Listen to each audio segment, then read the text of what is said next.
बहुत समय पहले की बात है। विंध्याचल पर्वत के पास सूर्यनगर नाम का एक समृद्ध राज्य था। वहाँ के राजा विक्रांत देव अपनी न्यायप्रियता, वीरता और दयालु स्वभाव के लिए प्रसिद्ध थे।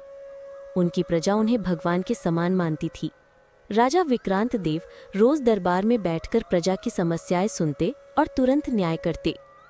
लेकिन राज्य के उत्तर दिशा में एक पुराना खंडहर जैसा किला था। लोग कहते थे कि वो किला श्रापित है। रात में वहां से अजीब आवाजें आती, कभी तलवारों की खनक, कभी घोड़ों की टाप और कभी किसी के चीखने चिल्लाने की आवाजें। प्रजा डर के कारण उस ओर कभी नहीं जाती। यहाँ तक कि सैनिक भी उस किले की रखवाली करने से घबराते। एक दिन दरबार में अचानक एक बुजुर्ग साधु आए। उन्होंने राजा से कहा, महाराज, वो किला श्रापित नहीं है, बल्कि वहां एक बड़ा राज छिपा है। अगर आपने हिम्मत दिखाई तो आपका राज्य और अधिक समृद्ध होगा, लेकिन अगर आप असफल हुए तो सब कुछ नष्ट भी हो सकता है। राजा विक्रांत देव ने साधु की बात सुनी तो दरबार में सन्नाटा छा गया। मंत्री और सैनिक सब डर गए। वे बोले, महाराज, उस किले में जाना खतरनाक है, हमें प्रजा की सुरक्षा पर ध्यान देना चाहिए। लेकिन राजा साहसी थे। उन्होंने निश्चय किया कि वे स्वयं जाकर इस रहस्य का पता लगाएंगे।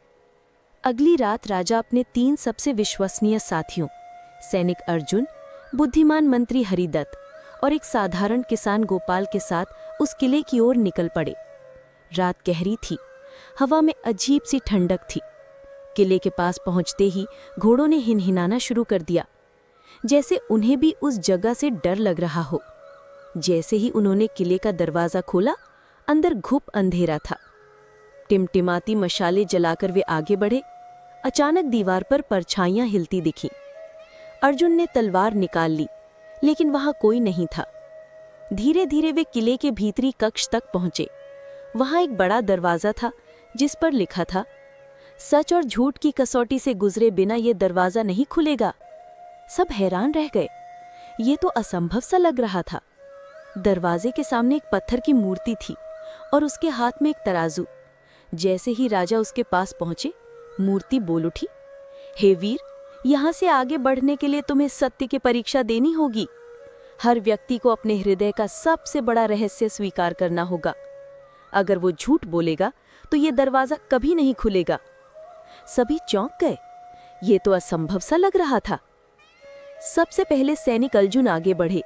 उन्होंने कहा, मैं हमेशा अपने राजा के प्रति वफादार रहा हूं, लेकिन एक बार मैंने सोने के सिक्कों का मुंह किया था और राज्य की संपत्ति से एक सिक्का चुरा लिया था। बाद में पछताकर मैंने उसे मंदिर में चढ़ा दिया। तराजू झुका और दरवाजे पर हल्की रोशनी फैली। फिर मंत्री हरिदत्त बोले, मैंने कई बार अपनी बुद्धि से राज्य को संकट से बचाया है, लेकिन एक बार मैंने झूठ बोला था, जिससे एक निर्दोष को दंड मिला था। वो आज भी मेरे दिल पर बोझ है। तराजू फिर झुका और दरवाजे की जंजीरें ढीली हो गईं। अब किसान गोपाल की बारी आई। वो कांपते हुए बोला, मैं गरीब था, भूख से तड़प रहा था। एक रात मैंने अपने पड़ोसी की फसल चुरा ली। आज तक मुझे उस पाप का पछतावा है। तराजू झुका और दरवाजे पर तेज रोशनी फैल गई। अब राजा विक्रांत देव की बारी थी। सबकी नजरें उन पर थीं। राजा ने गहरी सांस ली और बोले, मैंने हमेशा न्याय किया, लेकिन एक बार, सिर्फ एक बार मैंने अपने दिल की आवाज को दबा दिया। मेरी नजरों के सामने एक गरीब किसान को गलत आरोप में सजा दी गई और मैं चुप रहा।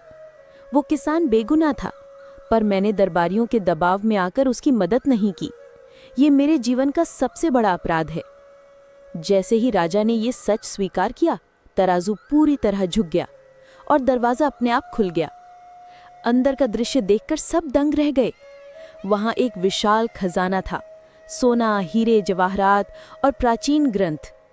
लेकिन खजाने के बीच में एक चमकती हुई तख्ती रखी थी, जिस पर लिखा था, सच्चाई स्वीकार करने का साहस ही सबसे बड़ा धन है। जो शासक अपनी गलतियों को मान लेता है, वही सच्चा राजा होता है। राजा विक्रांत देव की आंखों से आंसू निकल आए। उन्होंने प्रण किया कि अब से वो कभी किसी अन्याय को सहन नहीं करेंगे, चाहे परिस्थिति कितनी भी कठिन क्यों ना हो। सुबह जब वे दरबार लौटे तो पूरे राज्य में ये खबर फैल गई, लोग जान गए कि उनका राजा कितना ईमानदार और साहसी है।